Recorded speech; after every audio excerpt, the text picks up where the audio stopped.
Welcome to Bite Size Buyers, the podcast that brings you the latest in technology news from the unique perspective of global technology procurement experts. We're your hosts. I'm Sam Harris. And I'm Rayvon West. So join us as we delve into the most pressing topics in the world of technology, offering insights and analysis that you won't find anywhere else. On this week's episode, we have the future of AI in retail, a return of the tariffs with Trump's tariffs turmoil leaving IT projects in deep freeze, deepfakes undermining mobile commerce security, and finally, Q4 earnings for the IT services giants, Infosys due out on the 17th, TCS already out, and HCL due out on the 22nd. So without further ado, let's get into it.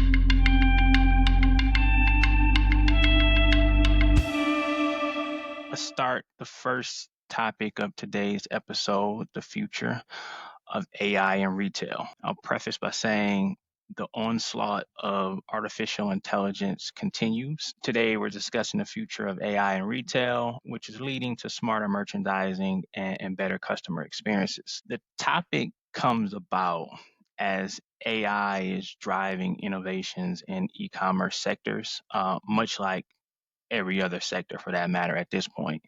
But further, the use of AI in retail is becoming a must-have in order for that particular retail company to really gain a competitive advantage. And it's even been said that beyond efficiency, right? AI is revolutionizing how retailers do a few things, right? How they personalize shopping experiences, how they optimize product discovery, and really how they drive customer engagement, which raises the question, is this a mainstay for the modern retail business? So my take on it, right, is I think leveraging AI insights to match right products with right shoppers at the right time is certainly going to be critical going forward. However, I do believe that adding AI to a relatively or an already complicated tech stack does require like a thoughtful and a very sound approach to really get it right. And it should really be implemented to solve specific problems and needs and use cases. So if we talk about some of these use cases, so to speak, right? So if we go back to the customer experience piece, I can see the business case, right, for leveraging a truly agentic AI that can really take action and help make nuanced decisions and really just troubleshoot. I can see how that can lead to differentiated and improved customer experiences and satisfaction. I think that's a clear business case for that. From a product discovery standpoint, I think that's where retail operations can really be reshaped, right? I think leveraging AI to help streamline e-commerce operations and really just fundamentally reduce costs.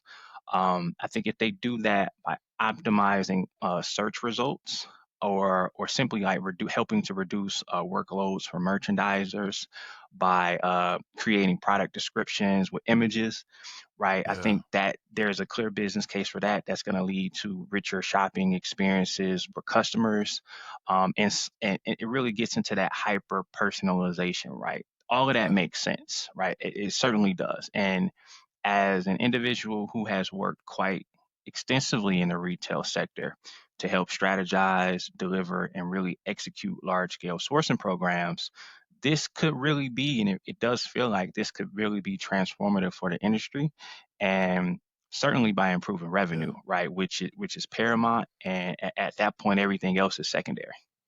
100%. Look, and I think the customer experience point is the key one there, right? Because that's ultimately what will drive the revenue. Yeah. It's interesting that in the world we're in now, where attention spans seem to be shorter and shorter, you've got even less time to grab the consumer and to convince them to buy from you. You know, we're now in an era of TikTok and Instagram, and I'm going to sound very old now, but Snapchat and things where it's 5-second videos and that's all you've got to either engage somebody or lose them. Yeah. And it's the Short same form. for exactly, yes, the same for the retailers, right? Now, it's interesting that there's a piece of work ongoing, and previously with a large UK retailer around how they could track when customers who were part of their loyalty program entered a physical store, for example, how they could alert the staff in store that this person was there, and use the insights from their shopping behaviors online to then be able to almost personalize their in-store experience to an extent. So when Yeah. they're talking to somebody, they know, okay, this person has had an abandoned basket of $300, and they had hair straighteners and a new TV. Well, you know straight away, okay, well, that might be what they're interested in at the moment. So let's direct them in that way. And those, I think, hyper personalized shopping experiences, as you say, both e-commerce but physical as well, sounds to me like the future of where retail's heading. I think so. That and that to me, it feels like this is a good spot for AI to really come in and revolutionize in a good way, right? Yeah. And certainly, I think the retail sector is probably one of the most volatile sectors out there. So I'm pretty sure those who get it right are going to reap the benefits. The one question, so it's a bit of a curveball. This it is one of the key limitations of AI, or one of the key areas I think we hear a lot of people express concerns around, is around their data and their data being shared, your personal data. And I know that's kind of more relevant probably in areas like healthcare and maybe more sensitive areas. But surely people will need to, and then maybe there's a piece of work here that needs to be done in terms of education and working with consumers to help them understand how this data is processed and used. But without access to that data, their experiences there, whether it's shopping experiences, whether it's in the healthcare sector or anywhere else, will not be as optimized as it could be. If you stop, for example, your online, your cookies, your browsing data, your basket data, whatever it might be, from being shared, well, you can't expect to get the same level of experience as the next person who shared that data. Very true. I mean, that's an interesting one, right? And I think that's the whole personalization piece of it, because I think you'll have a pool of people who just absolutely do not want their information shared, don't use my information for marketing purposes, Yeah, don't even use my information to personalize my shopping experience, yeah, right? Right. And then you'll have some people that um or freely just give their information away because they don't really care, right? And so I think there's some data savvy people that are creative enough, right, to kind of take whatever pool or population of data that they have and kind of spin multitudes of insights around it. That's useful. yeah. Hey, they get me with the little yellow reduced labels in the supermarket. Never mind a personalized AI based shopping experience.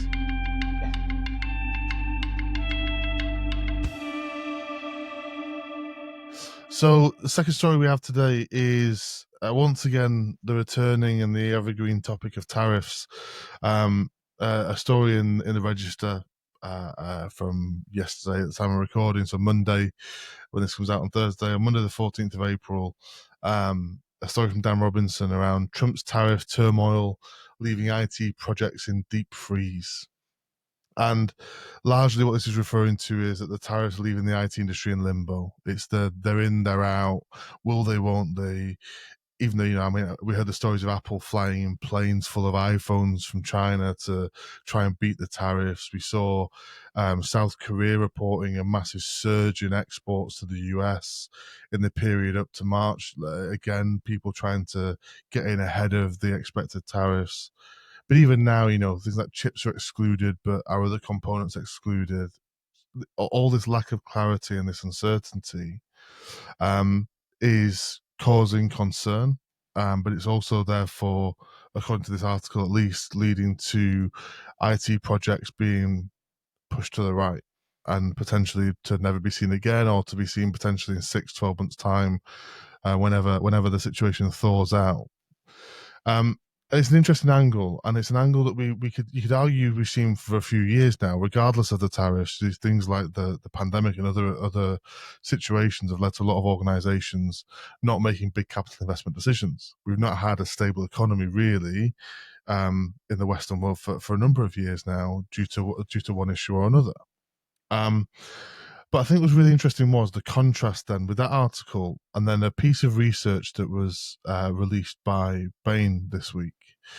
And that piece of research from a number of the senior partners in enterprise technology, um, was a survey of over 200 executives who were responsible for managing technology within their companies. And it found that 75% of those surveyed are still outsourcing. 83% plan to maintain or expand their IT outsourcing efforts in the next 18 months. Mm, So kind of flipping it on its head a little bit, right? mm. And showing you the side. And Interesting. what was really interesting was they were calling out 5 critical actions that Bain have identified during that process for successful outsourcing programs. And I wanted to run them by you quickly. So it's an area that we've both worked in a lot, right? And we've got a lot of experience with global organizations in this space. And the 5 I won't go into the detail of them, but the 5 quickly they called out were identifying competitive advantages. So you identify your crown jewels, keep them in the house, keep them close to you. Design for long-term control. So knowing the limits of what you can manage and retain that in-house expertise that you need. Yeah. Taking a holistic approach to IT delivery. So don't solve an isolated problem. Think about it in the round. Be clear on what you are and also what you're not looking to buy. We know they love an on-sell, these organizations. They'll try and take as much as they can get, but being really clear on what it is you're actually looking to buy in from a third party and what you're not. And then finally, to plan resources and implementation thoroughly. And that's the one I wanted to focus on a little bit further. Was a lot of organizations do the first 4 things relatively well. They identify key Yeah. areas, key use cases. This is what we're looking to solve. And it comes down to the last bit, implementation. And it's where things seem to fall through, right? How many times have we been in working with organizations where the implementation phase is the one that gets the least attention, and ultimately it's the one where you either succeed or fail. Yeah, that's really the make or break there. I think I mean the whole tariffs debacle is really unfortunate, right? One day we're doubling down, next day we're placing things on pause, right? And I think businesses are starting to really feel that uncertainty, right? Because things are starting to stifle their progress or whatever their tech agendas are at a really pivotal time within our economy. And I think when we think about this, right, all the 5 points that you just called off that Bain mentioned, right, the foundational piece for me, and I think this will be appreciated by a lot of our technology procurement colleagues, is that when it comes down to what the underlying piece for that to me is around trading partners, right? Yeah. And I think this is a great time to really meet the moment and really lean into those trading partners. Certainly, the ones that you identify as being strategic partners to whatever your method of service delivery is, right?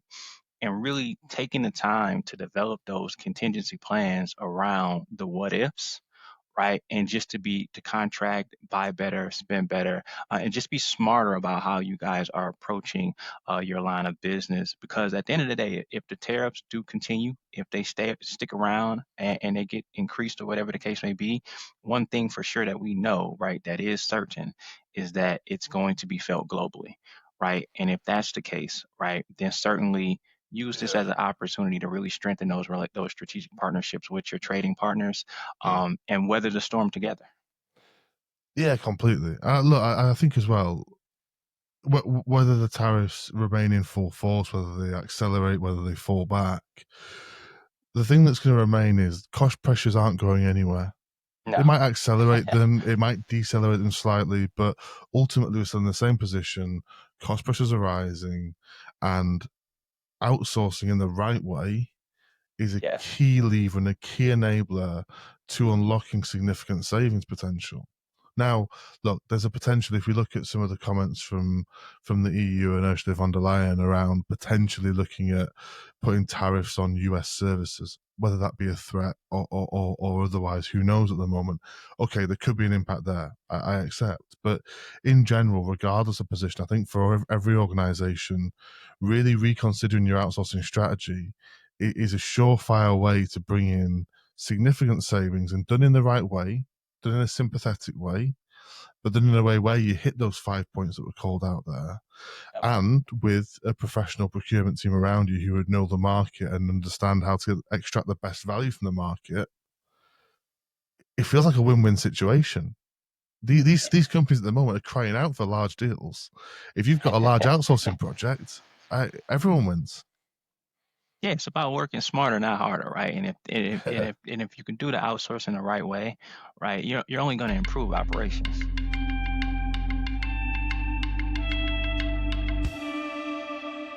That brings us to our next topic of the day. Let's talk about deep fakes and how these are undermining mobile security, right? So deep fake fraud is rapidly emerging as one of the most dangerous cyber threats, which is predicted to eroding customer trust and biometric authentication.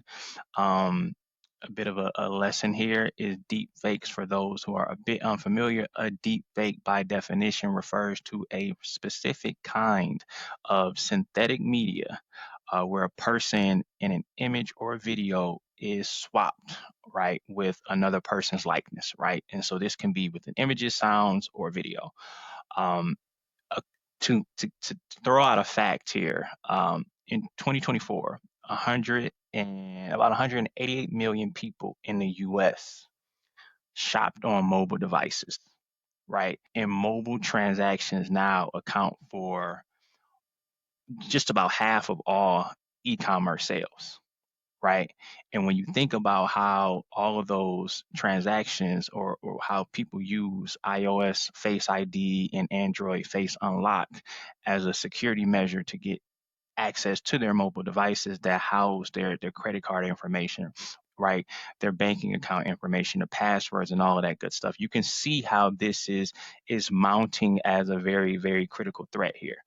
Um, and there's a company called AppDome, right? It's a mobile security platform that specializes in AI-driven threat defense. Cyber criminals increasingly use deepfake biometrics to bypass these techniques to overcome or take over accounts, steal sensitive data, and then initiate fraudulent transactions, right? And I think the takeaway from this is that biometric security alone just isn't enough anymore, right?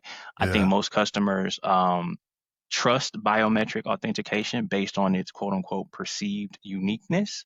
But Mm. the truth is, right, organizations really they have a very fragmented approach to layering different Yeah. security tools, hoping that they all mesh and work together. And that might have worked in the past, but AI, with the onset of AI and really just cybersecurity threats overall, is becoming more and Mm. more sophisticated. So that no longer is a sustainable measure to detract threats.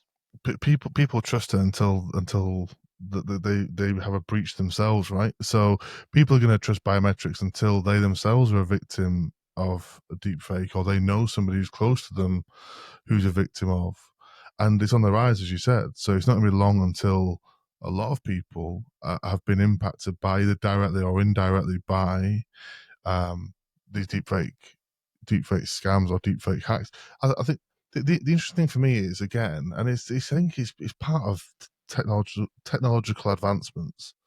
Yeah.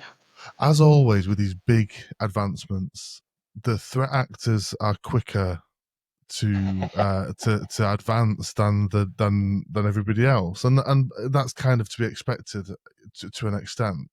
So whilst AI here is the cause, if you want, of deepfakes, it's also, I think, unless you can tell me otherwise, I think AI is probably going to be the solution here as well, right? In terms of how you defend against this. Yeah, I mean, it's a double-edged sword, right? The same way how AI is powering, right, these threats, at the same time, they're also powering the solution against them as well, too, right? So I think, but you hit it, right? I think the key here is understanding and adopting a mindset that we have to be proactive. Being proactive is a necessity because, to be honest with you, AI power fraud and threats aren't slowing down, right? Yeah. And neither should your defense, for that matter, right? So if you appreciate that level of concept around it, right, then it's a continuous cycle where you're always thinking, I have to get ahead of the cyber threats, right? Mm. And I think you'll probably fare in a lot better position if you just adopt that philosophy. Agreed. And how many organizations again have we seen over the years who have either underfunded, chronically underfunded cybersecurity, Massively. or even now where some organizations are starting to see it's a problem and go, okay, we're going to throw money there, but the strategy's not there to spend the money appropriately. So they buy, to your point earlier, they buy 5 different tools that don't mesh together properly. And actually, all you're doing is creating backdoors and vulnerabilities for people to exploit. Yeah, you're only actually adding to your level of vulnerability. Yeah, yeah. So, interesting topic nonetheless, and I think we'll continue to kind of have a focus on cybersecurity as well too, because it's in and around every one of us, whether we're talking about in a physical standpoint or in a digital standpoint, even mobile devices everywhere. Cybersecurity is going to be a mainstay, and there needs to be a constant focus, especially from a tech procurement perspective.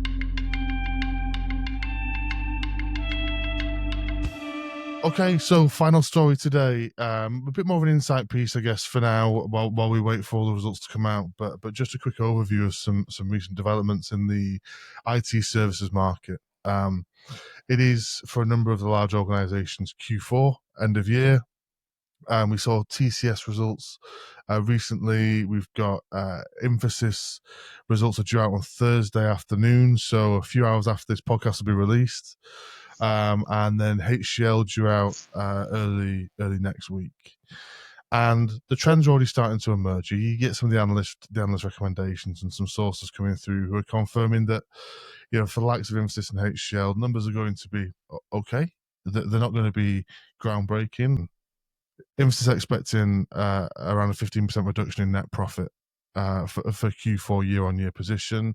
However, with an 11% increase in sales numbers, and part of that is due to the margin being squeezed for a number of reasons, exec pay as always, but also other pay packages being increased, the cost of visas working obviously across the globe. But also as well the drive from the market for cost reductions.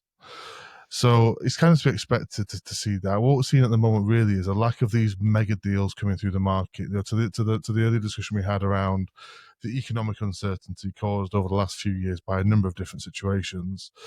We're actually seeing, therefore, that companies are still reluctant somewhat to go in on the large projects, and instead we're seeing the odd project here and there, where we used to see deals. I'm sure we could both quote deals in the hundreds of millions that we've both been involved in Yeah. with these organizations. Now, if you're seeing deals over 100 million, it's rarer. So if we look at TCS, for example, perfect example this year, TCS this year finally broke the $30 billion revenue mark, and it was they actually seen, ironically, they've actually seen a 1.7% decline in net profit Q4 24 to Q4 25. But what was really interesting for me there was an increase of only, I believe, 2 new 100 million plus clients in the period. Wow.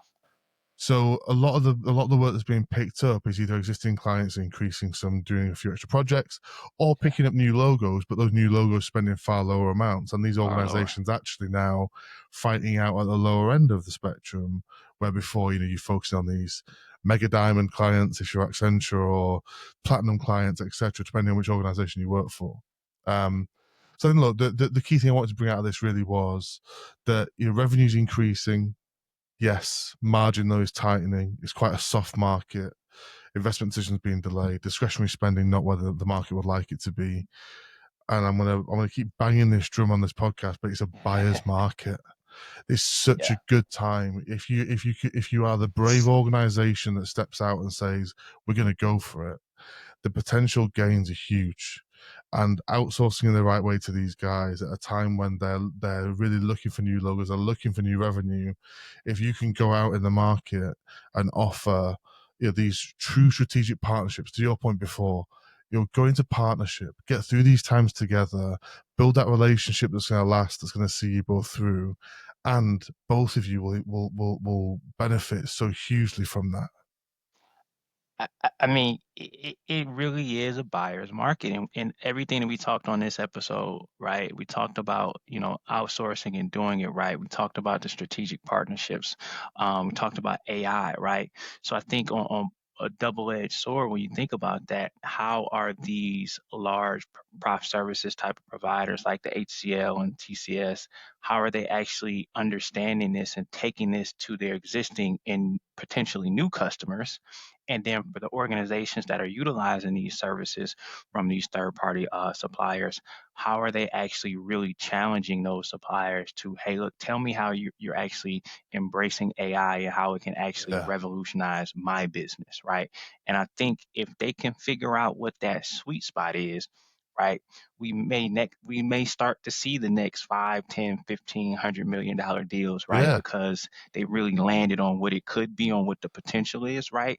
And it feels good, right? And it's only going to take one. And if they can get one and they build upon that business case, then I think yeah. again it could be a win-win for both Oh, parties invested. massively, the snowball effect, right? But I think part of it as well is these agreements need to leap forward into the 21st century and really start. We, Absolutely. we're used to having such rigid agreements in this area that are there, to put all the protections in place and all the rest of it. This very tightly defined managed service, or these very tightly defined services that we want you to deliver on a monthly, 6 monthly, annual basis.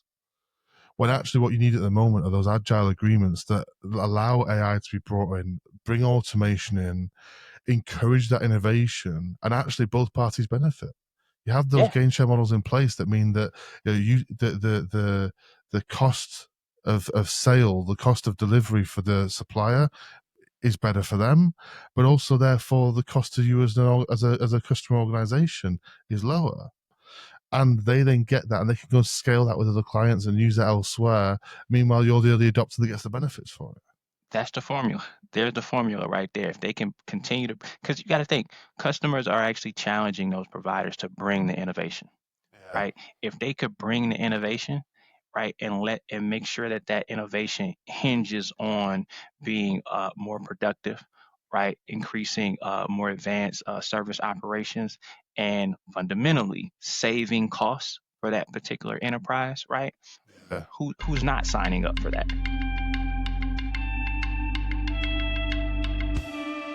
Okay, so that concludes this episode of Bite Size Buyers. As always, guys, if you've made it this far, then thank you very much for listening. We'll be back at the same time next week.